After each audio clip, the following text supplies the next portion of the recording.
अणॼातल उॾामंदड़ शयुनि खे ॾिसण जूं ख़बरूं दुनिया भर जे कुंड कुड़िछ मां ईंदियूं आहिनि। मूंखे हिकिड़े 200 फुट डायग्राम जे स्पेस क्राफ्ट में खणी विया हुआ महावी रेगिस्तान जे मथां। आसमान खां धरती ते ईंदे मूंखे बि वॾियूं लाइट्स नज़र आयूं। केतिरनि माण्हुनि जो चवणु आहे त एलियन बाबति तमामु ॻाल्हियूं या ख़बरूं हादसाती ऐं जुड़तू आहिनि, पर हक़ीक़त इहा आहे त सॼी दुनिया में हज़ारनि सालनि खां इन्हनि जे अचण जो ज़िक्र हली रहियो आहे। प्रैक्टिकली हर इंसानी तहज़ीब ॿाहिरी दुनिया जी हयातियात सां जुड़ियल रही आहे।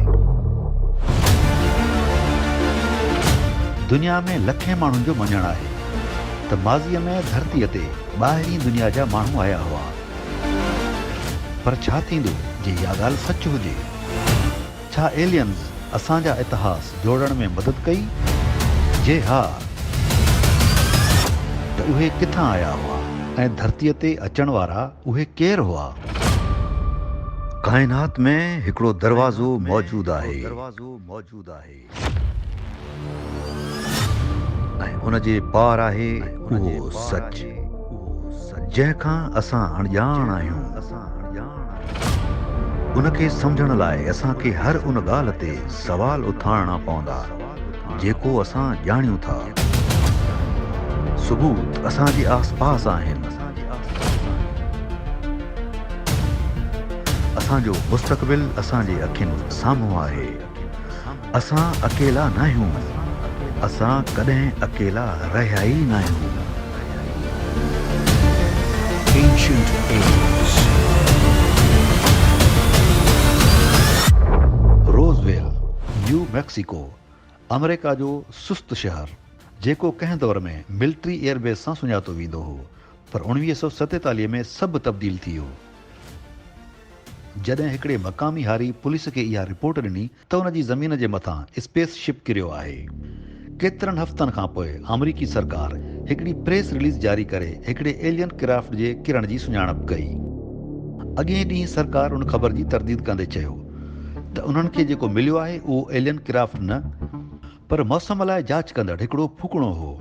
अहिड़ी अणएतमाद जोगी ख़बर दुनिया भर जे बाशऊर माण्हुनि खे छिरकाए छॾियो। रोज़वेल जो नालो पॉप कल्चर जो कोड वर्ड बणिजी वियो ऐं हमेशह लाइ एलियंस सां जुड़ी वियो।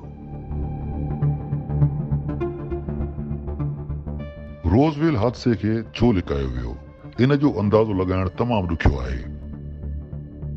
कुझु माण्हुनि जो मञणु आहे त इहा जेका लिकियल ख़बर हुई धरतीअ जे इंसाननि खे सोचण जे नज़रिए खे ई तब्दील करे छॾिया। रोज़वेल वारो हादसो अक्सर माण्हुनि ॿुधो आहे। जेकॾहिं इन ख़बर जी हक़ीक़त माण्हुनि खे ॿुधाई वञे हा त इन सां हिकिड़ो सभ खां वॾो असरु इहो पवे हा त इंसानी इतिहास ऐं आर्कियोलॉजी लाइ असांजा जेकी रहिया आहिनि उहे चकनाचूर थी वञनि हा। इंसान जी फितरत ई इहा रही आहे त हू सचाई जे तह ताईं पहुचणु चाहींदो आहे, ख़ासि करे पंहिंजी मौजूदगी जे बारे में। रोज़वेल जी सचाई हर को ॼाणणु चाहे थो। धरतीअ ते इंसाननि जी सर्वे कंदड़नि जो मञणु आहे त दुनिया जी अधु आबादी जो इहो ख़्यालु आहे त एलियन पहिरियां धरतीअ ते अची चुका आहिनि या हाणे अची रहिया आहिनि, पर अहिड़ी कहिड़ी ॻाल्हि आहे जो एतिरनि माण्हुनि खे एतिरो एतबार आहे? आऊं मञा थो त असांजे मथां बि दुनियाऊं आहिनि। काइनात तमामु वॾी आहे। अहिड़ियूं शयूं बि आहिनि जेकी असांजी सम्झ खां मथे आहिनि। हिन काइनात में का ॿी इंटेलिजेंस लाइफ बि रहे पई। माण्हू विसारे छॾींदा आहिनि त असांजी धरतीअ जी उमिरि 450 करोड़ साल आहे। एतिरे ड्रिघे अरसे जी इंसानी तहज़ीब लाइ एतिरो चवंदुसि त इहो वक़्तु एतिरो आहे जो आऊं अखि चुंबियां त उन खां बि घटि अरसो थींदो। पोइ एतिरे ड्रिघे अरसे लाइ सोचणु त धरतीअ ते फ़क़ति इंसान ई हुआ त इहा वॾी ग़लती हूंदी। असांजी गैलेक्सी में 100 बिलियन खां बि वधीक तारा आहिनि। सॼी काइनात में 100 बिलियन खां बि वधीक गैलेक्सीज़ हूंदियूं। जेकॾहिं हर तारे जे हिकिड़े प्लैनेट ते का अहिड़ी सिविलाइज़ेशन हुजे त बि केतिरियूं एलियन सिविलाइज़ेशन्स हूंदियूं। जेकॾहिं असां पाण खे सभिनी खां आला सम्झूं, इर्तिक़ा में सभिनी खां अवल सम्झूं, त असां फ़क़ति पाण खे ई सभ खां मथां सम्झंदासीं। असां सम्झंदासीं त सॼी यूनिवर्स में असां केतिरा उत्तम ऐं यूनिक आहियूं। असां इर्तिक़ा जो इंसाफ़ सां हिसाब करणु त बिल्कुलु विसारे छॾियो आहे। असां जेतिरो वधीक अॻिते वधी रहिया आहियूं असांजी अहमियत ओतिरी वधीक घटिजी रही आहे। असां सोचींदा हुआसीं त असां इंसानी सिविलाइज़ेशन जो सेंटर आहियूं, पर पोइ रियलाइज़ थियो त ईअं नाहे। शायदि असां गैलेक्सी जो सेंटर आहियूं, पर ईअं बि नाहे। असां गैलेक्सी जे स्पाइरल आर्म खां थोरो ॿाहिरि आहियूं। भला सोलर सिस्टम जे सेंटर ते हूंदासीं, पर न। सोलर सिस्टम जे सेंटर में त सिज आहे ऐं धरती सिज जो चक्कर लॻाईंदी आहे, त धरती भी सोलर सिस्टम जे विच में न आहे। इंसान चंड ते पहिरियों भेरो पहुतो त काइनात जो नज़रियो हमेशह लाइ तब्दील थी वियो।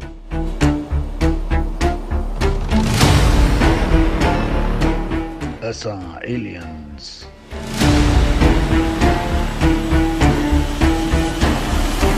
जॾहिं उते पहुतासीं 20 जुलाई 1969 में, असां एलियन। इहा पक आहे त असां कंहिं शानदार तहज़ीब जो हिसो हुआसीं।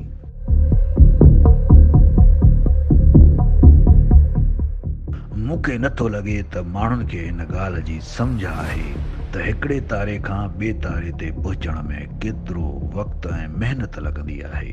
रोज़वेल हादसे खां पोइ इहो सवाल उथियो त जेकॾहिं इंसान काइनात में अभ्यास ऐं तहक़ीक़ करे काइनात में मौजूद शयुनि जो पतो लॻाए सघे थो, त काइनात में मौजूद ॿी मख़लूक अहिड़ी तहक़ीक़ छो न कई हूंदी। मुमकिन आहे त उहे धरतीअ ते सवें या हज़ारें साल पहिरीं आया हुजनि। मुंहिंजे अंदाज़े मुताबिक़ इंसानी तहज़ीब ऐं इर्तिक़ा शानदार आहे। मां इहा ॻाल्हि मञा थो त ॿिए गिरह जा माण्हू धरतीअ ते ज़रूरु आया हूंदा।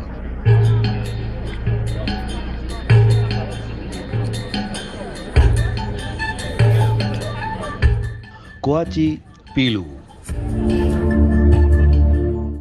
2000 साल पहिरीं ही जाइ नेस्का कबीले जे माण्हुनि जी गादीअ जो हंधु हो।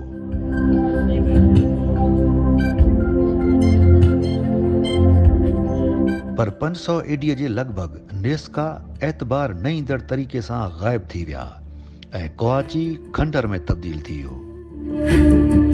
उन जे 1400 सालनि खां पोइ 1910 में फिजिकल अर्थोलॉजिस्ट एलिस हर्दीका नेस्का तहज़ीब जी जांच करण क्वाची आयो त खोटाईअ दौरान उनखे अहिड़ियूं अजीब शयूं मिलियूं जो हुन उन खां पहिरीं अहिड़ियूं शयूं कॾहिं बि न ॾिठियूं। तमामु वॾियूं ऐं डिघी चोटीअ वारियूं खोपड़ियूं, तमामु वॾियूं ऐं डिघी चोटीअ वारियूं खोपड़ियूं।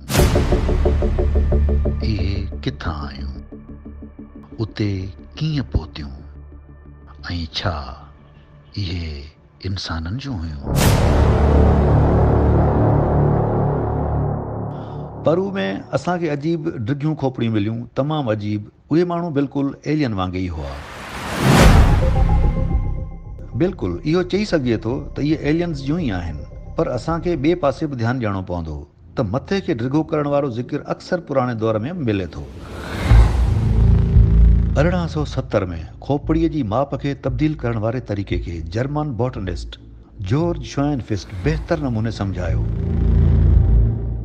अफ्रीकी कांगो में जांच कंदे हू मम्बीटो नाले कबीले में पहुतो। हिन कबीले में खोपड़ीअ खे ॿधण जो रवाज़ हूंदो हो, जंहिंसां इंसानी खोपड़ीअ जी माप बदिलाए सघिबी हुई।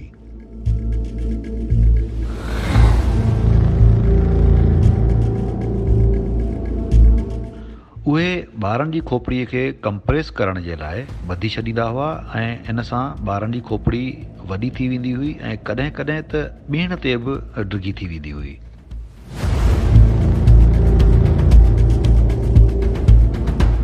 पर वॾो सुवाल इहो आहे त उहे ईअं छो कंदा हुआ? शायदि ही आम ऐं ख़ासि माण्हुनि में फ़र्क़ु रखण जो तरीक़ो हुजे। शायदि अहिड़ी तरह समाज में ऊच नीच में फ़र्क़ु कंदा हुजनि।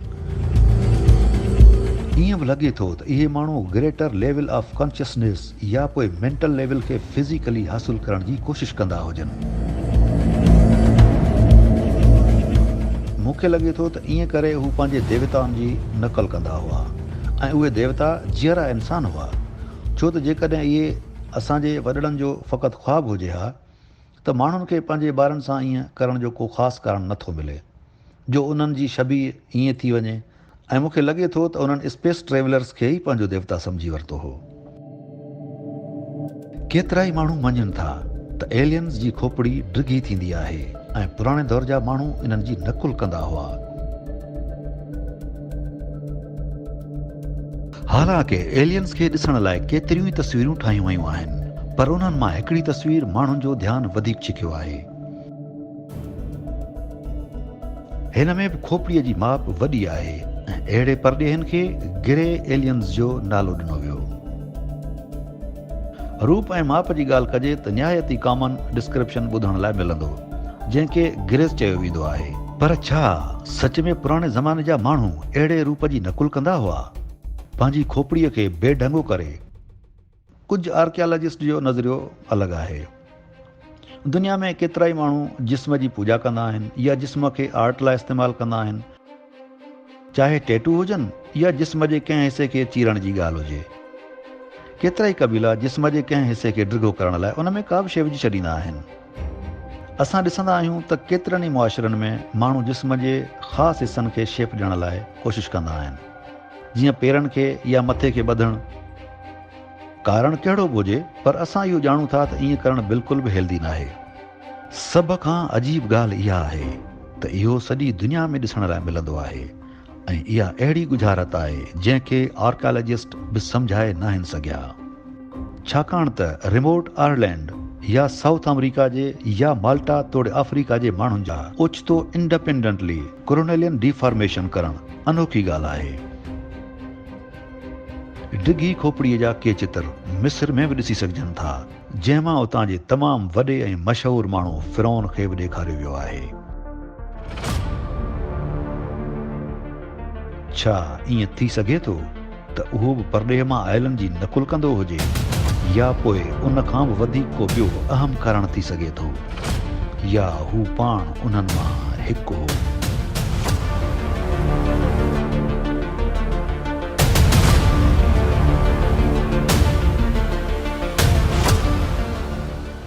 उहे केर हुआ? उहे छो आया हुआ? उहे पोइते छा छॾे विया? उहे काॾे हलिया विया? छा उहे मोटी ईंदा?